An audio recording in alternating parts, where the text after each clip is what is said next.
Tucked away near Gadsden, Alabama, is Noccalula Falls Park, a 250-acre park with hiking trails, caves, old homesteads, a fort, and of course, the majestic 90-foot waterfall from which the park gets its name.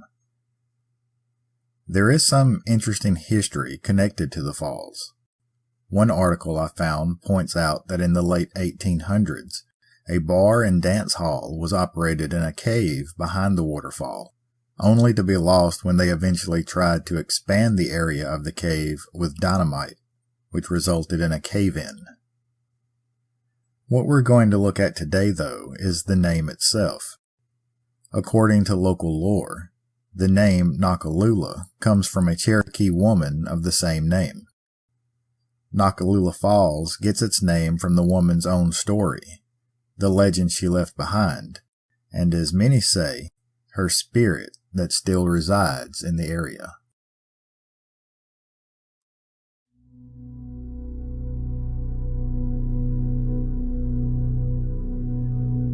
Everyone loves a good strange, weird, or bizarre story.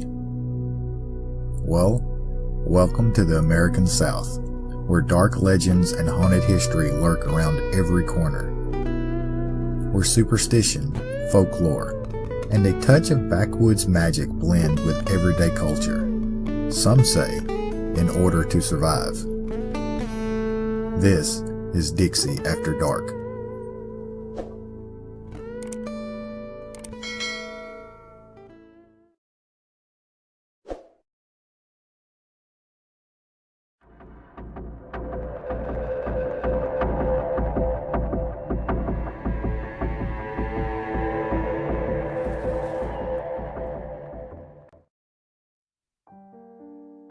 Noccalula, the woman, was the daughter of a Cherokee chief, and their tribe called the area surrounding the waterfall home.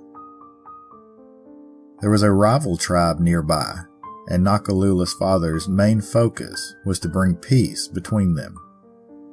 He spent a great deal of effort to achieve this, and finally an agreement was made between the two tribes.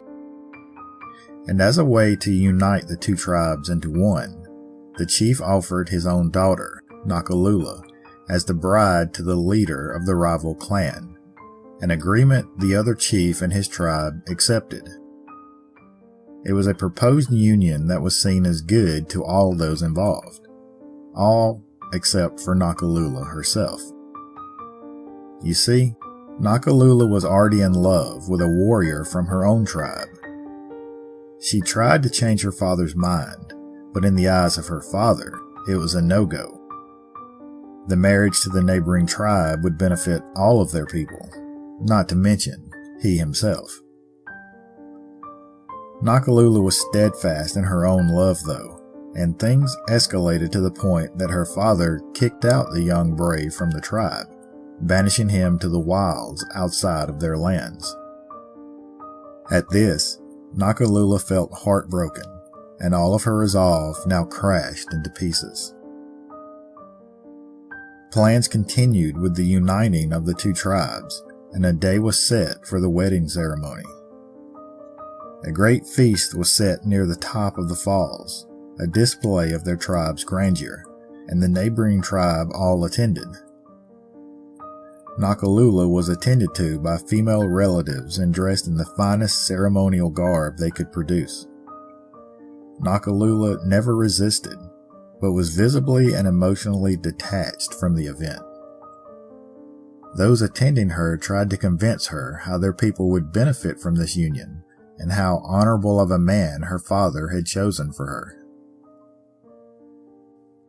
But for Noccalula, her heart already belonged to another. As the time for the ceremony drew near, Noccalula was left alone to get herself together.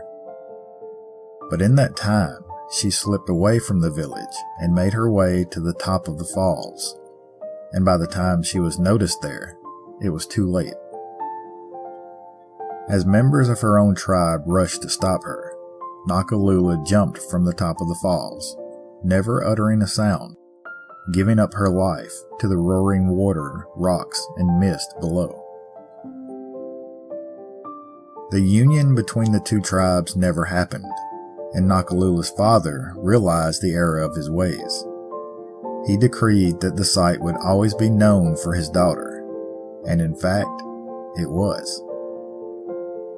White settlers to the area many years later kept the name and traditional story associated with the falls.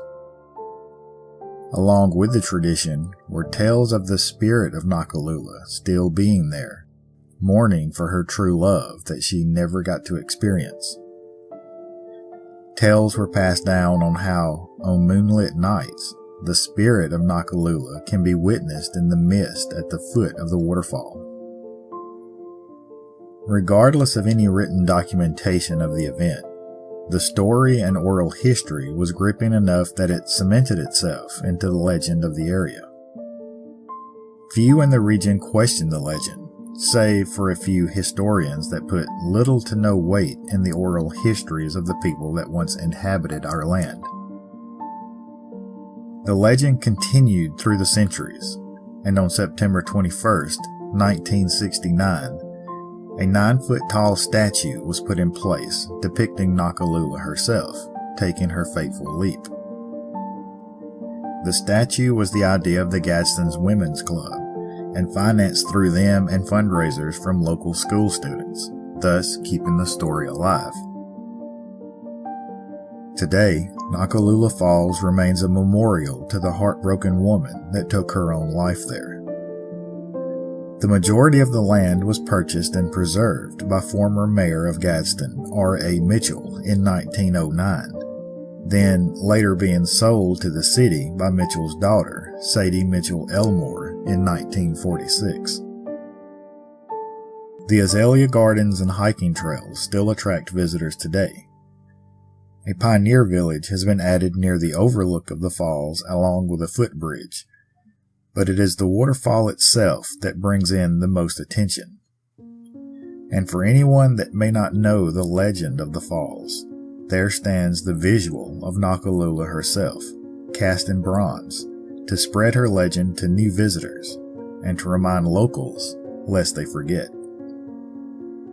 And for any young lovers attracted to the site by the story of Noccalula, there is a wedding chapel on site, giving the opportunity for those to wed the spouse of their own choosing, watched over and witnessed by the Cherokee Princess that never got that decision in her own life.